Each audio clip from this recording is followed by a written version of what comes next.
The UN is setting global goals for sustainable development, and they all connect. Let's take a look. Around the world, over 3 billion people depend on marine and coastal life. And hundreds of millions work in marine fisheries. But overfishing is at critical levels and shows no signs of stopping. Massive companies and countries are taking advantage of inequality. For instance, Chinese ships around the globe have been catching 12 times what they report to the United Nations. And guess what? Those illegally caught fish are ending up on your dinner plate. Inequality is growing as the nations that can afford to send out ships plunder the fisheries of smaller, poorer countries that can't protect their coasts. That can create blowback.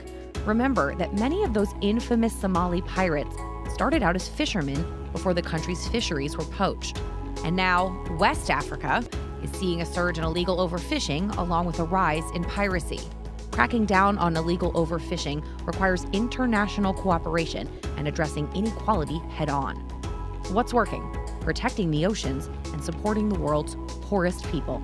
These are just 2 of the UN's Sustainable Development Goals, creating a path forward to alleviating some of the planet's thorniest problems. To learn more and to take action, go to globalgoals.org.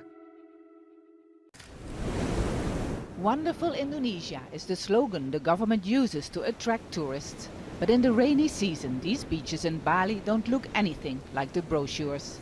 Plastic waste, plenty of it, and it doesn't just litter the surface. A research team from Australia and Indonesia found that plastics have become a serious hazard for manta rays. These giant friendly fish are protected in Indonesia.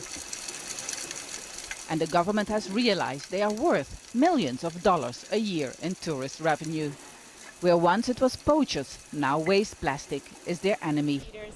I've been counting plastics in manta ray feeding grounds, and so far our pilot study is indicating that we're looking at potentially 40 to 90 pieces of plastic being ingested per hour by the filter feeding animals. Not only marine life and tourism is affected. Research has shown that 28% of fish eaten in Indonesia contain plastics. Every human being has a responsibility. I don't think anybody needs to point fingers. This is not a developed country, developing country thing. All human beings are equally guilty of what we've done to the ocean. So everybody has to make a personal choice not to be part of that cycle anymore. Indonesia says it wants to start a nationwide campaign to educate people about the risks of plastic waste and stop retailers from handing out free plastic bags. At the moment, that's nearly 10 million a day. In quantity itu signifikan.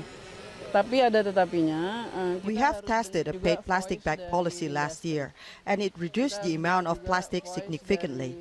But there is a but.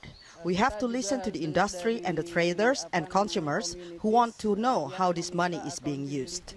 The United Nations calls it a war against ocean waste. Every minute, a truckload full of plastics goes into the sea, not only ending up in the stomachs of bird and fish, but also in our own stomachs. While industries and governments here at the Bali conference say that they want to stop this, many countries, including Indonesia, have yet to develop a proper waste management policy, let alone an efficient awareness campaign. So as long as promises aren't turned into action, manta rays and other fish will continue to eat plastic waste every time they open their mouth. Stapvasen, Al Jazeera, Nusa Lembongan, Bali.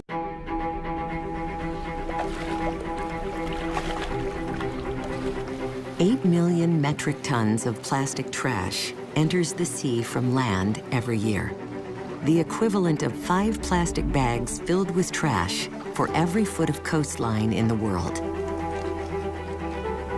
Across our ocean, plastic trash flows into circulation, dispersed almost everywhere, but concentrating in huge swaths in the midst of global currents, breaking down into smaller and smaller pieces, ingested by species across the marine world, and sinking to the bottom of the sea. Anyone can make plastic anywhere in the world and sell it anywhere else in the world. There's no design paradigm, there's no barriers. In order to solve the plastic packaging problem, we need to effectively rethink the entire system. From one which is linear, i.e. take, make, dispose, to one where it can be recovered and fed back into the economy as a valuable plastic material, or one where it is biobenign and it can enter the environment. The ultimate goal of the new plastics economy is to design an economy where plastic packaging never becomes waste. And to do that, we need every single player in the chain to change the way that they do things. But marine pollution comes in many forms. Industrial, agricultural, and urban waste also sweep into the sea, fueling explosions of algae that rob marine ecosystems of the oxygen they need to survive. With sustained pollution, these areas become dead zones, which already exist in more than 400 locations across the globe. But nutrient pollution can be managed through change in major contributing systems like agriculture. If you eat, you're involved in agriculture. So it's a problem that all of us have to work together to solve. Soil health is critical for water quality. It's the first thing we have to focus on. Here on the farm, organic matter is the key thing that we try to improve. The more organic matter you have in the soil, the better the soil can hold on to nutrients like phosphorus and nitrogen. Organic matter keeps it from leaching out of the soil. It grabs onto it, and that's good for the farmer, but it's also good for water quality in the bay. For any farmer to change their system is tricky, and it takes a lot of work. I think all farmers want to. It's learning different processes, practices that allow you to do it effectively that becomes a key. You make me